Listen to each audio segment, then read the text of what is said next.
We have a new sponsor for today's news. Wow.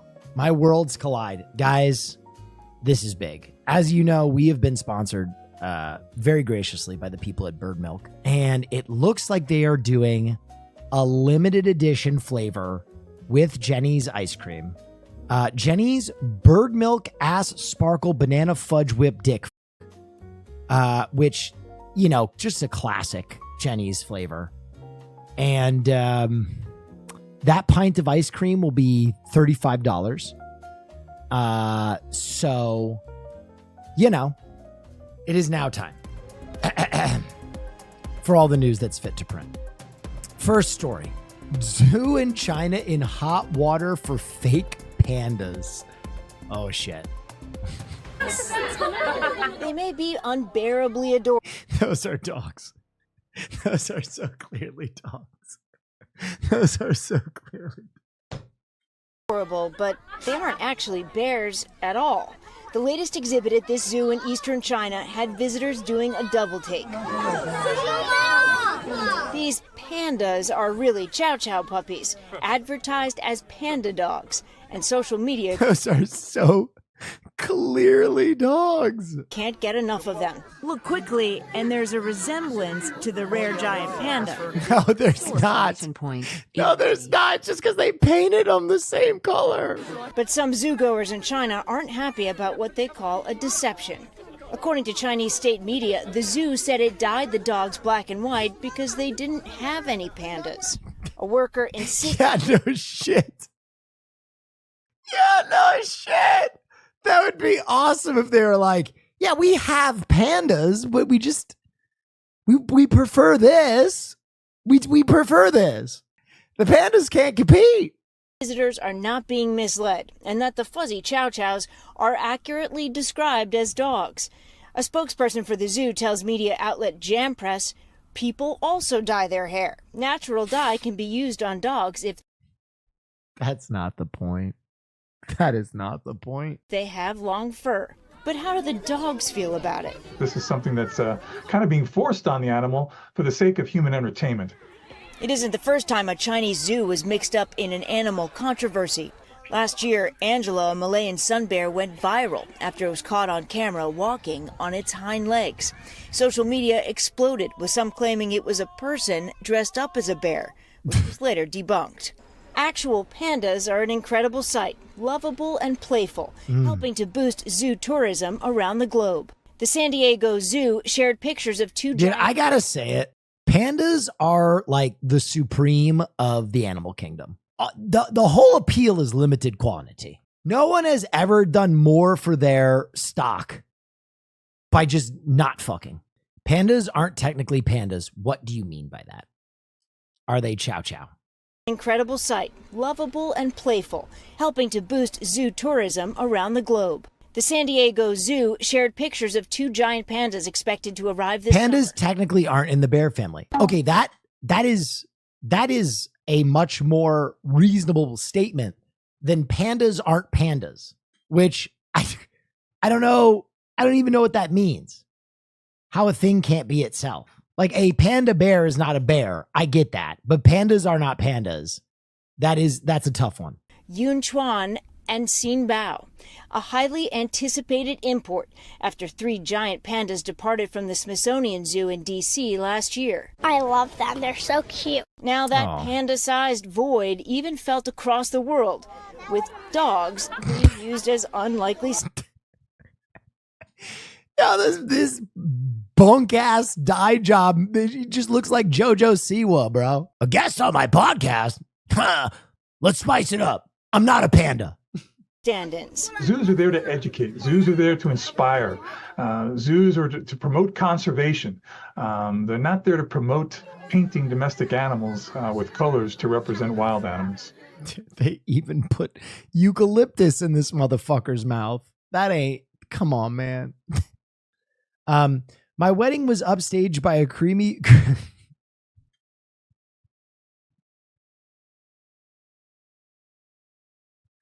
I'm laughing at the fact that I said creamy, but the actual headline is even worse. My wedding was upstaged by a creepy woman who identifies as a cat. What?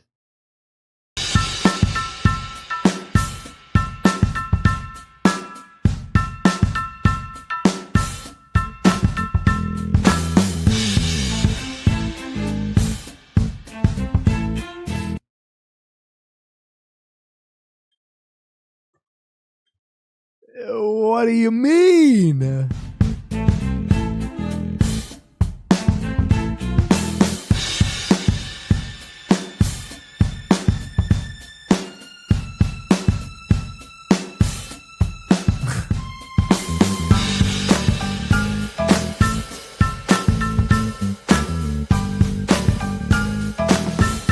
Oh God. Oh God. Here's a picture.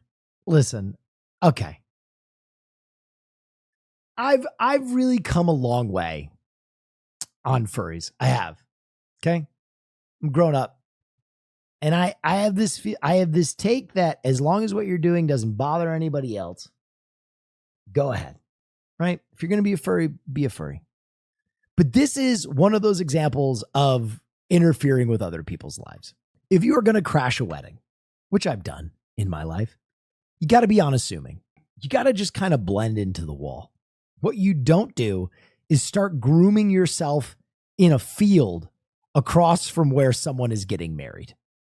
That is, that's a no-go. Okay? That ain't it. There are so many things that you shouldn't do in a field across from a wedding. And not all of them are furry edition. But that is one that is on the don't do across from a wedding list. Okay, this next story is just called I Have No Words. Armpit rice balls. Japan's new delicacy. Well, Austin's going to want to go to Japan now. Have you heard of onigiri? It's a Japanese snack, almost 100 years old. But the country is giving it a new twist. It's adding a secret ingredient, human sweat. You heard that right. Young women are shaping onigiri balls under their armpits. These sell for 10 times the price of normal onigiri. And it's not even the worst. God, I'm so lonely. I'll go to Japan. You can eat some girl's sweat for the low, low price of just a few yen. Bizarre delicacy. There are far worse ones. I know it is dinner time for many of our viewers, so maybe put down that plate for this next story. And trust me, you'll thank us later. Onigiri. It's a Japanese staple. You take some sort of meat and vegetables, shape rice around it, and then that's wrapped in seaweed. All of this is done by hand. The dish is portable, easy to eat, and the Japanese love it. But the beloved Japanese dish is getting a new twist. A secret sauce, if you could say so. Dude, this has to be AI. It's an AI voice telling us about a secret sauce that's armpit sweat. Human sweat. You heard that right. Maybe Japan decided the dish needed some umami.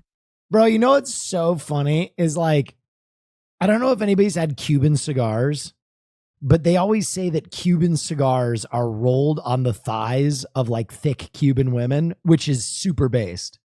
And somehow this is like the absolute like cancerous inverted version of that. Like the bizarro world version of that. Rice balls rolled in the armpit of women. The natural umami essence of sweat glands. The dish is being prepared by young women. They use their armpits to roll the balls. First, they are completely disinfected. Then, these women exercise. No. This is to produce the sweat. No. Their ingredient. And finally, they get down to rolling the balls. They use their armpits instead of their palms. The finished product is apparently a delicacy. It sells for ridiculous prices. Oh, yeah, wow. Almost That's 10 very times cool. that of a Is normal armpit onigiri onigiri. Japan's revenge for World War II? 10 times the price for that pit sweat. Of course, the reactions have been quite mixed. One diner said it tasted no different, but others have some questions. Why it was needed in the first place? Plus, what about hygiene? Why it was needed? What if the person making it was sick? Will you follow after eating it then? But sweat isn't even remotely the worst thing in food. There have been far worse. Take tongsul, for example. It's a Korean rice wine. But here's the catch. Apparently, he uses the feces of a human child to ferment the wine. If you're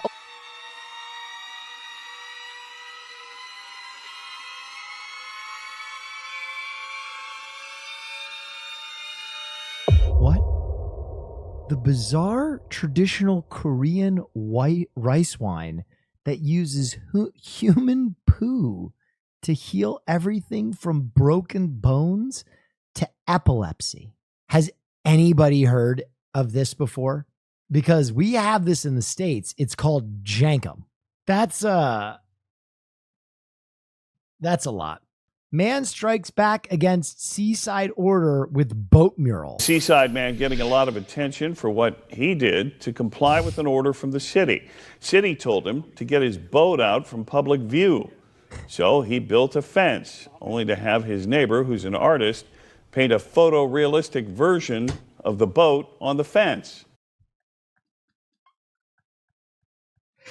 This is an all-time cunty play. This is all-time cunting right here. It's so fucking petty. I love it. Now, pictures of the boat have gone viral online. The boat owner says the mural looks terrific. Not a rule breaker, but I am like to make a political statement as necessary and as well. A political statement with a mural of his fucking boat. As a humorous statement and a creative statement. So I'm, all in favor of generating discussion and making people smile. And the reaction, hell yeah, extremely more than we ever expected, and we're both just tickled about it. It's pretty cool. I'm a big proponent for public art in spaces. I love creating public this is art awesome. Spaces, and I think it engages people in ways that reaching out and having conversations doesn't sometimes, or if you're not there, it just kind of inspires conversation. Gotta say, the artist nailed it. Yeah. This is my favorite story of the night so far. The funniest thing is that they lined up the top of the boat to match the mural. That is so fucking good. Shopping carts are going missing. 2 men recently arrested in Newark are being called career criminals. But police say they're not stealing things like cars or jewelry. They're allegedly swiping shopping carts. News 4's Pat Battle has the story from Rochelle Park. On any given day, there are roughly 400 or 500 shopping carts outside the shop right here in Rochelle Park, New Jersey. But over the last couple of weeks, Daniel here's had far fewer to push into place because somebody's been walking off with them. A lot of them. I think the store manager was the first to notice, saying it looked like we're running low on carts here. So we started looking. We do have a good security team. We began to look at the video and stuff, and then we noticed a red van coming and going, putting, they were even dressed like cart guys. They wore the lime yellow shirts and everything. But these two were no cart guys. Police are calling. These two were no cart guys. 77-year-old Alfredo Rodriguez and Hector Cortez, who's 54, the shopping cart bandits. They were busted wheels up here in the parking lot of ShopRite after security here started its own investigation and handed cops their video. That was Monday. We're pulling out the paperwork on the next day, on Tuesday, and we're looking through it, and then we get a phone call around noon, and they're like, they're here. So my partner and I, we ran out there, we blocked the guys in, they were parked in the corner of the parking lot, and lo and behold, they gave us consent to search their vehicle. We go in the vehicle, and there's 5 shopping carts there. So. They'd allegedly been at it for at least 2 weeks, and about 140 carts are missing. Why? The part about it was like, he's a 77-year-old man and a 54-year-old man. The 77-year-old one was the one lugging him into the car, into the van. So I was very surprised to see a guy who could hardly walk taking a shopping cart and lifting it up and putting it in the back of the van. I think it's odd. I don't know why they need shopping carts. Maybe because they sell for about $200 a piece, wholesale. What? 40 carts, it's almost $28,000 worth of shopping. What? Huh? Carts. We believe that they're selling them to like smaller bodega style places, or they've been scrapping them. But they had proceeds on them. They're making cash. Cash money for shopping. Cash money, yeah. Who knew? Not me. But apparently this is a thing. The Food Marketing Institute estimates 2 million shopping carts are stolen every year. Sometimes it's just a matter of convenience. We typically see people, like, they'll take a shopping cart home, they'll wheel it home if they live nearby. That's understandable, but to see people unloading them and loading them into their cars, it's pretty bizarre. You hear everything on the news about, retail theft. You never think of it's your shopping carts. You're worried about your product going out the door, and they're stealing our shopping carts. Catboy collector. We got this resolved before our grand opening, grand reopening, which is coming up. Well, the 2 suspects in this case are looking at a different kind of metal these days. They are behind bars at the Bergen County Jail in Rochelle Park. I'm Pat Battle, News 4 New York. Wow. Bear family vacation. All right, let's take a look at this. Check out this bear family spotted wandering through the backyard of a home in Monrovia. The mama bear and her 2 cubs were caught on camera while taking a stroll in the backyard pool area yesterday. Video show. Well, they shouldn't have had a bear floaty. That's the homeowner's fault for sure. I'm cooling off in the pool where the babies looked on. Oh my God. The trio then climbed a tree before casually walking down the driveway and back into a wooded area. Wildlife experts say spring, of course, this is the time of year when California's bears emerge from their winter dens in search of food and, cooling off at the pool. Because they're attracted to anything edible or smelly, their search often leads them into residential neighborhoods. So be aware if you live in those foothills. You got to make sure This is how The Revenant started. He had a bear floaty. I could watch that all morning. I know. Aren't they the cutest They thing? are the cutest things. Aww. And the Hey, bear. homeowners, like we said, good taste, great homes. Oh, yeah, Beautiful. gorgeous. Dude, why are bears? You know what? Bears are nature's biggest trap because they look so inviting. They look so cute. And yet, like that is a tangent in evolution, right? Some animals evolved to be like, hey, don't look at me. I have bright colors. There's venom on deck. And other animals evolved to blend in. Bears evolved to be like, we're very cute. We're not a threat. Wrong. Beautiful. My ex-wife was the same way, brother. Based. Very well decorated. Yes. Landscape. Probably mama. And you could tell. You might want to tell a certain someone about that. Yeah. Hassan to this day really thinks he can vibe a bear. There is a non-zero chance that I am mauled to death because at some point in our life, Hassan Piker tries to vibe a bear. He really thinks that it is his most toxic trait. Punxsutawney Phil's babies are named Shadow and Sunny. Mr. Vice President Dan McGinley, will you please read the scroll? Gladly. Hear ye, hear ye, hear ye. Now on this 12th of May in the town of Punxsy Phil, the news is not about the weather, spring air or winter's chill. No, today the first family of groundhogs has grown. Punxsutawney Phil and wife Phyllis have 2 kits of their own. Born to royalty, a boy and a girl. Names have been chosen to share with the world. Welcome with us as we say hello to little girl Sunny and a boy Shadow. With pride and joy as the kids play, from Punxsutawney, happy Mother's Day. The older guy is so happy. Listen, I'm gonna tell you the God's honest truth. If you could be the top hat Punxsutawney guy who makes a career of just spouting insane shit about a groundhog, I'd leave streaming now, tomorrow. If they offered me the Punxsutawney gig, you would never see me on stream again. I'd be out there with my top hat selling weasel, dude. I'd be like, hear ye, hear ye. Here cometh Punxsutawney. I would make up crazy shit. I would take it to a new place. I'd be like, if Punxsutawney sees his shadow, more months of winter. If Punxsutawney does a backflip, the end is nigh. Atone for your sins. Just make the world live in fear of this groundhog doing a backflip. 1 if by land, 2 if by sea. And if you shall see a backflip from Punxsutawney, we will all die in a ball of fire. God, that would be fun. Can you imagine? You're at a dinner party. Hi, I'm Ron. Nice to meet you. Ron, you're so well dressed. What do you do for a living? Oh, I guess you could say I handle animals. Oh my gosh, like you work at a zoo or no. I'm the town crier for Punxsutawney Phil. Oh my gosh, get out of here. Yeah, it's pretty great. I summon the weasel once a year. I interpret if he's seen his shadow or not, and I basically decide how much winter there's going to be.